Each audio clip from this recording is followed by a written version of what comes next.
Wherever there's a computer program, there's a computer code behind it, and somebody's had to write that code. Now, that doesn't apply just to laptops and PCs or iPhones and tablets, but it applies to things like power stations and, of course, aircraft. And we're here to discuss today a unique partnership between Boeing and an organization called Think Young, which is sponsoring and running a coding summer school.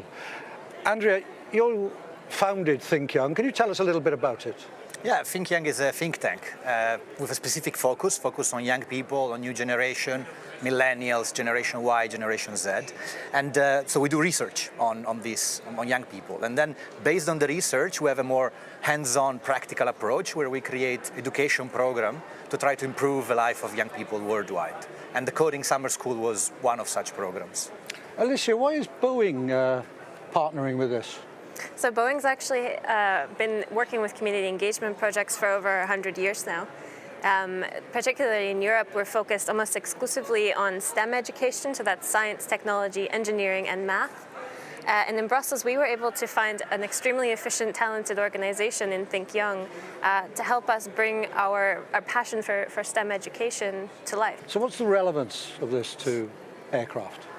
Well, traditionally you think of aircraft manufacturers as big hands-on factories, and that was indeed the case in the past, but increasingly we're incorporating coding and programming into our manufacturing processes. So you mentioned earlier you need lines of code to fly aircraft, and that's true in the millions. So increasingly in everything that we do, we need talented young people who know how to program and who are up to date on these new skills to come work in the aviation industry. Amalia, why did you apply to join this year's summer school? Because first of all, it's a rare thing that a rare summer school. You don't study every day coding, and obviously we don't study coding at school. So it was a great opportunity to get finally to meet this coding world that has a lot to do with STEM, which it's a good way to start a future in. And can you give us an example of some of the things you've learned on it? Yes, I learned how to use HTML and how to use also JavaScript. With this, I learned how to create a website, a blog, and even our own game that we could customize and really edit it and make us our own. And I don't only learned new things. I also improved my basic ICT skills, which is really helpful, and I'm actually continue using it right now. Now, given what you've learned on this course, can you see yourself having a future in aerospace engineering? Definitely, I'm planning on having a future in all the STEM sector and maybe also coding, because I think it's a career that has a lot of future. Because since development is based on technology, I think it would be very nice to develop and give a bit of my help to keep going with this technology. Can you describe the curriculum, Andrea?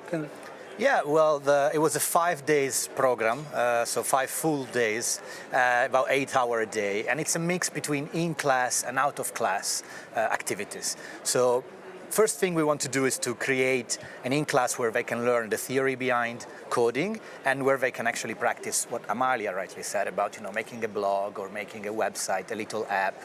But then that's very somehow theoretical. You cannot really touch what actually you're developing. You can see it on the screen.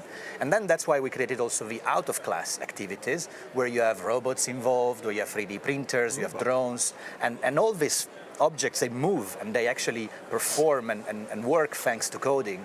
And that's why young people got, I think, very much engaged compared to usually what they find in schools because of this mix between in-class and out-of-class, the fact that we were all a team of young people running this, there was a company behind so they could also see what it is, the work life, and what it is after they go to school, which is something they miss at school as well. So these are the 3 parts that we were trying to have young people engaged, and there was a very lively atmosphere, very fun, and it worked out quite well.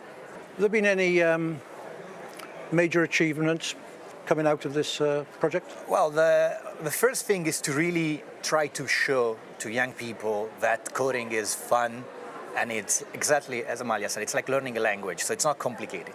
Sometimes you see number, you see difficult lines on the screen and people, young people especially, they get a bit turned off. Well, the practice proved that after they do this course, they're more interested in it, they understand how important it is, and in the long run, we hope we drive more young people into STEM education, which is, from research we've done in the past, exactly where the jobs of the future are going to be. So we need young people to understand that it's an easy thing, it's something fun, and it's something where they can get a job. And that was the first part. The second part is more a policy side, I would say.